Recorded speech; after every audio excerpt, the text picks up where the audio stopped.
For 33 years, Western Region Puerto Rican Council has been providing college scholarships for students who need financial assistance. Now, funds are raised at one of their many events, and this one is the annual El Dia de San Juan, a Puerto Rican community festival celebrating their wonderful culture. With me now is Milagros Calderon. She is president of the Western Region Puerto Rican Council, and Natividad Feliciano, a home cook and a caterer who has participated in the festival for the past several years. And thank you very much, ladies, for being here. Thank you for having us. And you know, I am absolutely ashamed for the fact that I never really heard about this festival until recently. And you've been doing this for 33 years? Yes, yes. It's been, this is a festival that's been going on for 33 years. It started off small. It started off maybe with 200, 300 people, and it's grown. And of course, we want to make it bigger. We want it to grow. And our main purpose is to raise scholarship funds for Latino students who want to continue their education beyond high school. That's great. So, you know, it marries the important things, wonderful food and fun, as well as go to the college and a good education. Absolutely. So let me ask you this, and I'm sure you get this question all the time. How large is the Puerto Rican community here in the Bay Area? It's not a very large community. And, you know, we would definitely like to grow the community. And that's one of the reasons why we definitely want people to come to our festival, because it's not just a Puerto Rican-based festival. It's for everyone to enjoy, because it's, even though it's a scholarship fundraiser, it's salsa music-based. And anyone who enjoys salsa music, anyone who enjoys dancing salsa music, needs to come out and just enjoy it and have a great time. So not just Puerto Rican culture, but Latino culture. Correct. Yes. In general. Yes. All right. Yes. So this is a festival, and it is obviously food and music and entertainment. Yes. An all-day affair. And the ticket price is what goes towards the scholarship? Correct. Correct. And it's $20 in advance and $25 at the door. Well, that's reasonable. It's very reasonable. For an all-day festival, it's 11 a.m. to 7 o'clock. And we have a main stage. We have a youth stage. We have a children's area. And then we have a domino contest. We also have a salsa dance contest at the main stage.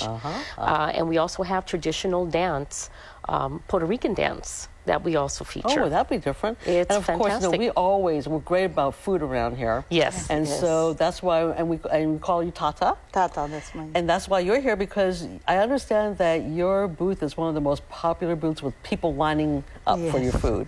Yes, we do traditional Puerto Rican plates. I mean, that's the day to eat Puerto Rican. And Puerto Rican food is something that just about everybody can eat. It's very tasty. And you know, unfortunately, I don't think many of us know much about Puerto Rican food. So what is it traditionally? Well, traditionally, like the rice is, you know, it's a bean that you can't find it here. It's imported, but you find it at most of the Latin stores. And this is a dish that you have here. We have a large dish of this rice. The bowl here. And that's Puerto Rican beans. Puerto Rican beans in here? Yeah. Okay. And actually, when they call it rice and gandules. They call it rice with gandules. And gandules is the name of the pea? The pea. Okay. It's actually in the United States called pigeon peas, because when they imported these things to the United States, they had to have an English name. So they put... So they call pigeon peas? Pigeon peas, because Puerto Rico is known by their pigeons, yes. All right. So some of these, now I know you cooked all of this for us this morning. Yes. So let's go around the horn here. What is in front of yours? This one is just like cornbread, but they're called surullos. Okay. And they are just rolled with flour and cornmeal. So that is not, there's no stuffing in there. That is a bread. No. Now this one is an empanada. Okay, I know about the empanadas. And they're filled with meat. And you can make them with chicken, but these are usually pork. Now, are they usually that big? Those are big empanadas. Yes, yes, they are. That's how big you'll see them when you buy them out there anywhere. Okay. Yeah. And this, I recognize that most of us know them. I mean, it looks like pieces of banana. Yes, but that's plantain. Plantain, exactly. Plantain is the male banana, because it's a big one. Okay. Yeah, and those are ripe, and you just cut them and fry them. And the plantain in Puerto Rico is just like you buying fries here in the United States. Oh, really? Yes, when you go to McDonald's, they give you plantains instead of fries. Really? Because they are just like fries. Everybody eats them. All right. Yeah. And then we have this here. That's a pastelli. That's a Puerto Rican pastelli. Okay. And that is more known for, very famous at Christmas. You won't go to a home in Puerto Rico that don't have pastellis at Christmas. And what is this? It's made out of, you make the dough out of green bananas. And it's a lot of work, a lot of different steps. but it's very delicious. It's filled with meat, and you put it in aluminum foil, and So then no, you boil it. is this the actual filling here? That's actually the top of it. The meat's inside.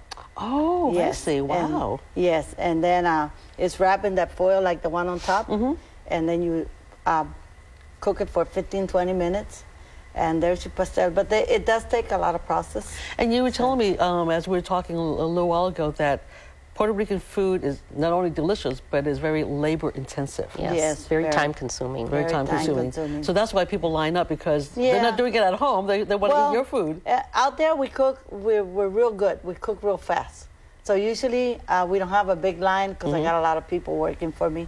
But yes, if you're gonna make a meal at home, it does take time because it's something you can't cook fast. Okay. If you want it to taste better, Right. the best. Let's let people know where and when this event is, okay? So the Dia de la San Juan Festival will be held next weekend. That's June 25th at History Park in San Jose. Now, for information, visit their website at wrprc.avi. .org. You can find out more details about the council as well as about the festival. But when you're at the festival, make sure that you get there early, because no matter what Tata says, I know that the booth is very popular. So, ladies, thank you very much for being here. Thank you very much. Thank you for having the crew us. can't wait to taste your food. Oh, all right. all theirs. All right, thank you. Thank you. And if you've missed any of today's programming information, of course, visit us at ktv.com/community for the Bay Area People page, and become a Bay Area People fan by joining us on Facebook.